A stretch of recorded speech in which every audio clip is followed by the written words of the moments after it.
अगले 3 प्रश्न पुनः दिए गए परिच्छेद पर आधारित हैं। परिच्छेद में आदिवासियों के बारे में बात की गई है।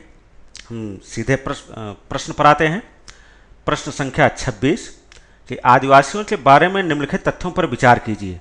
4 तथ्य या 4 कथन दिए गए हैं। 1, अधिकांश आदिवासी भारत के मध्य क्षेत्र में रहते हैं। कथन 2, वे सामाजिक और आर्थिक विकास से लाभान्वित नहीं हुए हैं। कथन 3, उनके कष्ट का कारण जनजाति विरोधी बाजारोन्मुख वन नीतियां हैं। कथन 4, उनका BMI अर्थात बॉडी मास इंडेक्स 18.5 से कम है। और पूछा यह गया है कि परिच्छेद के अनुसार इनमें से कौन से कथन सही हैं।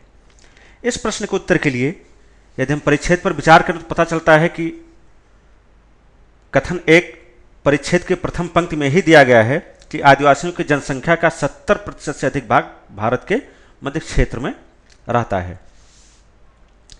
कथन 2 गलत है क्योंकि परिच्छेद में यह कहा गया है कि भारत के मध्य क्षेत्र में सर्वाधिक गरीब रहते हैं, जिनमें से अधिकांश आदिवासी हैं, और उन्हें सामाजिक और आर्थिक विकास का उस तरह लाभ नहीं मिला है जिस तरह अन्य क्षेत्र के लोगों को। इस प्रकार ऐसा नहीं कि उन्हें लाभ मिला ही नहीं है, लाभ मिला है लेकिन उतनी मात्रा में और उस प्रकार से नहीं मिला है जैसा कि अन्य क्षेत्र के लोगों को लाभ मिला है। कथन 3 सही है क्योंकि परिच्छेद में कहा गया है कि कुछ मामलों में उन्हें वास्तव में जनजाति विरोधी बाजारोन्मुख नीतियों के कारण कष्ट हुआ है। जो सरकार द्वारा नीतियां बनाई गई हैं जिनके कारण उनके आवास पर और उनके सामाजिक जीवन पर गलत प्रभाव पड़ा, प्रतिकूल प्रभाव पड़ा, जिससे उन्हें कष्ट हुआ। कथन 4 गलत है क्योंकि यह नहीं कहा गया है कि सभी आदिवासियों का BMI या बॉडी मास इंडेक्स 18.5 से कम है, बल्कि केवल वयस्क आदिवासियों का mass index, body mass index इतना है। अर्थात इसमें सारे आदिवासियों के बारे में एक सामान्य टिप्पणी नहीं की गई वरन केवल वयस्क आदिवासियों की बात की गई है। इस तो प्रश्न का सही उत्तर विकल्प ए है, अर्थात कथन 1 और 3 केवल सही है।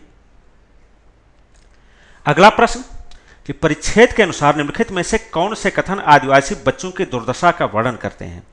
4 कथन दिए गए हैं।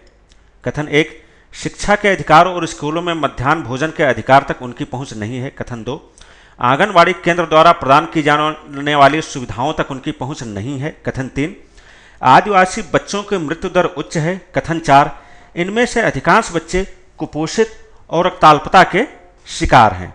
आपको यह बताना है कि कौन से कथन सही हैं। इस प्रश्न के उत्तर के लिए यदि हम परिच्छेद पर विचार करें तो पता चलता है कि कथन 1 गलत है क्योंकि स्कूलों और मध्याह्न भोजन तक पहुंच की जो बात की गई है वह केवल मध्य प्रदेश के बीरहोर जनजाति के बच्चों के बारे में की गई है, अर्थात यह सभी आदिवासी बच्चों के बारे में एक सामान्य टिप्पणी नहीं है। कथन 2 परिच्छेद के अनुसार सही है क्योंकि जो खाद्य तक पहुंच के अधिकार पर जो समूह कार्य कर रहा है, मानवाधिकार समूह, उसने अपनी रिपोर्ट दी है जिसमें बताया गया है कि आंगनबाड़ी केंद्र द्वारा प्रदान की जा रही सुविधाओं तक जनजातीय बच्चों की पहुंच नहीं है। कथन 3 और कथन 4 ये दोनों ही परिच्छेद की इस पंक्ति की 71.4% जनजातीय बच्चों के कुपोषित होने और 82.5% के रक्ताल्पता का शिकार होने के साथ ही उनके जीवित रहने की संभावना निम्न होती है। इससे पता चलता है कि कथन 3 और कथन 4 दोनों ही सही हैं। इसलिए प्रश्न का सही उत्तर विकल्प बी है।